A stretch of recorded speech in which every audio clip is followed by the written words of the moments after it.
Marsy and Whipper with Kate Ritchie podcast. Well, we absolutely adore this man.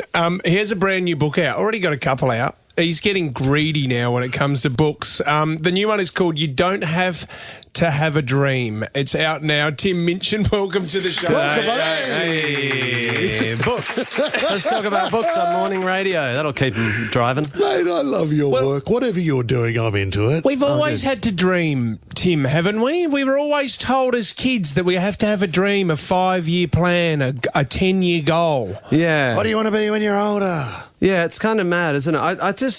I think it does damage this idea that everyone not only there's lots of problems with the idea of having a dream. One is if you have to have something, have an ambition, have a goal, but a dream is like this thing like if I think about it with my heart enough, I'll get there. Obviously there's those problems, but the big problem is the idea that when you turn 15 or 17 or 20, you have to know what your goal is. And I think, the thing I say in the book, in these speeches that the book is a collection of, is that I think if you just concentrate on what you're doing, like just absolutely throw yourself into whatever it is, and that includes like washing dishes at a cafe or whatever, and then just see what the next step is. I guess that's the general advice. Tim, I'm a writer as well. I wrote an erotic fiction called The Far Too Personal Trainer. Yeah, and all those ones on the internet that you wrote under a pseudonym. The good Ben news Cousins one? I did called My Cousin. Yeah. No, I didn't. That wasn't me. I just did the one personal trainer one. But I like to write down quotes when they come into my head. Yeah, that's right. And one I wrote down the other day, which was very deep but almost applicable to what you're saying,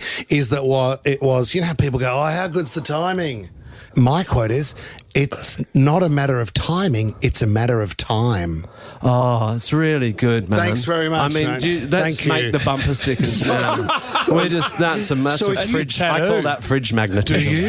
Yeah. So if you do something at a certain level for long enough, it'll eventuate into something great. I think that's probably Have true. you hit print on the book? Have you? Is it done? Well, I'm going to put a sticker on all. I reckon that there's truth in all this stuff. I mean, it's all about the timing. My interpretation. So, in one of the lessons in my book is it's all about luck, and I believe that very, very, very deeply. Like, everything is luck. And people go, I'm just lucky. And they go, but you've worked so hard. And I'm like, yeah, but I didn't make the bit of me that works hard. Like, I got taught to work hard. I got a brain that likes working hard. Like, it's all I just got lucky. Yeah. And so when people say it's all about the timing, what they mean is you can't control this stuff. But your point is if you just stay completely focused, then you got lots of shots at timing. Yes. If you work really hard for a really long time, the odds that you'll intersect with an audience or you'll intersect with a job that you like or you'll intersect with a person you fall in love with, they increase because you're keeping yourself active. You just got to keep focused. So who was your mentor? Who inspired you growing up? Like who taught you to work hard, Tim? I think I just had sort of strict parents. Yeah. But also I think it's just my genes. My dad's a surgeon and his dad's a surgeon, and it's just this sort of methodical, here's what we do. Work sort of ethic. diligent work ethic. And I'm one of 4 kids, and we were just expected.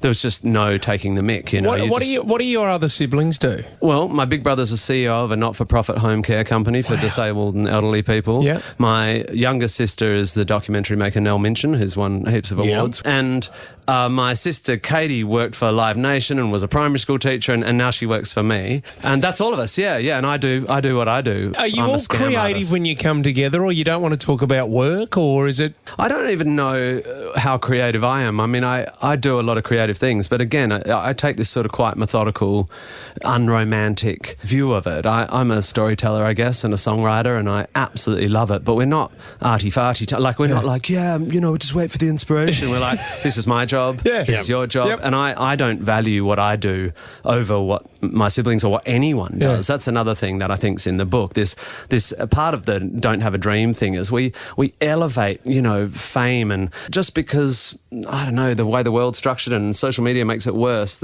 I think young people grow up thinking that if you're not shiny or something, that it's not valid, and I don't even feel it. Is there when you get recognised though, how does that make you feel? I mean, it makes you feel good. Yep. Every now and then, I would prefer it wasn't going on. Yep. But I'm at a really good level. I just live a normal life. Yep. I'm lucky though because I'm an extrovert, or at least I really like people, and I love the interactions I have. Under that idea, do you feel the reward, like when you have all the success you've had with Matilda, and it was recognised on stage, and there's symbols of trophies and things like that? Yeah. Does that feel good to you, or is just effort in, effort out, or output? I feel hugely grateful for everything that's gone well, and I'm incredibly grateful for the awards Matilda's won, but that is nothing compared to how excited I am that millions of children have seen that show and loved it. Is that the greatest part of the process? What, is it the writing? Is it coming up with something? The royalty checks. I mean, that thing just doesn't end. Oh, milky. No, it is like... What's the greatest part of the process for you? I love the making of it. Okay. Sitting around in a room with a bunch of people going, what if this happened? Yep. That is amazing. Oh, I've got an idea. What That's a rush, the best feeling. Can you play a game with us? How much of a musical nerd are you? A Broadway nerd are you? No, not at all? No. Okay, we've called it musical or crimes against music. So it's either from a musical... Are they all quotes of my work? Because my work really... that is the Venn diagram of my work. Musical or crimes against music. Look at this photograph. Well, the funny thing is, Tim said, unless you guys have got a great game, I'm not coming in. Yeah, I love a game. I love a morning radio game. Born for this. You've come to the right place. Yes. Okay, we're going to do a gotcha call next as well, Tim. So, Can I just get a video message from my mum? She's put on a bit of weight. Hi, Whipper's mum. You're looking better than last time. What? all right, here we go. First one. A boy like that who'd kill your brother, forget that boy and find another. Is that from a musical or is that from a band that has made crimes against music? I don't like this. I feel like I'm judging people when my lyrics sit right on the line of somewhere between very good and very bad. It could be good I reckon lyrics. That sounds like a musical to me, but that sounds like a musical. Let's have a listen. A boy like that who kill your brother, forget that boy and find another. West Side Story, a boy God, like I can't that. believe I don't know that. That's Sondheim lyrics. Yes. Steve Sondheim wrote that when he was like 25. Really? Bernstein music, but Sondheim's lyrics. Wow. Extraordinary. Go ahead, Ryan. We're going to... Okay, second one. I'm going to trade this life for fortune and fame. I'd even cut my hair and change my name. Musical, or is that a crime against music? I reckon that's a pop song, but I don't know who it is. Bit of Nickelback. Is it Nickelback? Yeah, mate. There you go, rock star. Yeah. They are massive. You know that Chad That is a Kroger... huge song. It's Why is that a crime against music? People are such snobs. Oh, That's a great song. They are. Kroger. Do you know he has an ice hockey rink in his house? Chad Kroger? So does Michael Bublé. Does he really? Yeah. There you go. Fun fact. I don't know. Look, I'm not going to tout my carbon footprint. It's not good, but I don't think keeping a frozen lake in your house is particularly 2024. Feels a bit wrong, doesn't it? Maybe he uses solar. Yeah, solar. That'd be a funny way to twist your solar Of course. energy into these frozen the ice. purpose of ice. Yeah. Okay, number 3. As my money gets older, let's get younger. They sell their soul, but the devil knows I have no number. That's going to be a rock song as well. That sounds like American rock. Yeah. That's when the famous Pitbull. Oh, Yeah. Pitbull. They sell their soul, but the devil knows I have no number. Oh, the devil knows. come on, man. That's Yeah. good lyrics. That's That's Pitbull. dancing. Okay, question number 4. Never again will we live behind bars. Never again now that we know that we are. REVOLTING. I mean, that do we need to do 20 minutes on how good that is? Yeah, that is isn't it? amazing. Yes, it is. What have you got, Megs? Okay, the last one here, this is a tough one. God in the Oh. Is that a musical or is that a crime against music? I think that's a musical. I think you're spot on. I think it's Mormon. Can I ask you about the Book of Mormon? Yeah, Book and your of thoughts Mormon's on that? amazing. Unbelievable. Extraordinary. Yeah, very, very good. And attributed, of course, to the South Park guys, but it's Bobby Lopez. Deep, deep Bobby Lopez. Is it really? So Bobby, well, I actually don't know the distribution, but Bobby Yeah, Lopez, tell me about Bobby Lopez. Wrote a musical with puppets that had that song. It was called Avenue Q, and it had that song, Yeah. Everyone's a Little Bit Racist and stuff. And it's super edgy. And then the South Park boys tapped him to do Mormon. And then he and his wife, Kristen Anderson Lopez, wrote a little musical called Frozen.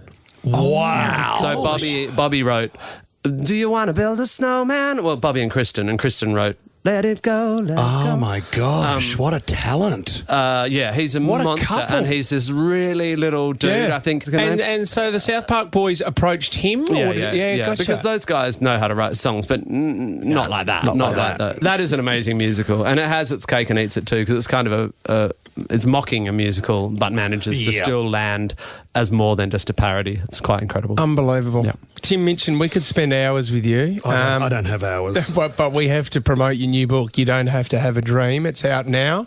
Your third book. Is this your first non-fiction I book? don't know. It's my for a it's my serious fourth one. book. I've got a graphic novel of a poem I wrote called Storm. I've got a couple of kids' books that are just lyrics from Matilda. Yeah. And this is a book of speeches I wrote over the last 10 years. So basically, books to me are just exploiting old IP.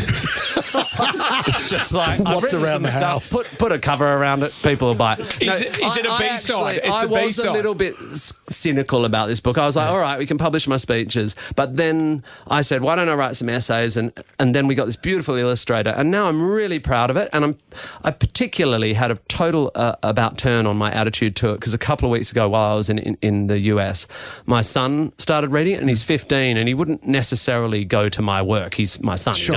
He doesn't watch my stuff. It's Dad. But he started asking all these questions, and I suddenly went, oh, I see this. I knew it'd be for like 20 to 30-year-olds or whatever, but it actually is going to be useful, I think, for Thought-provoking. younger Great. kids. Yeah. It's just it's quite meditative. I love and, that. Yeah, it's about creativity and just to chill and work hard and don't worry about other people's expectations. I mean, there's loads of advice in there, but Man, I who can't wait needs to it? read it. I really can't. Well I love done. Yeah, that. I love that. you're going to finally do something with your life Yeah, I after am. you've read this book. Thank God.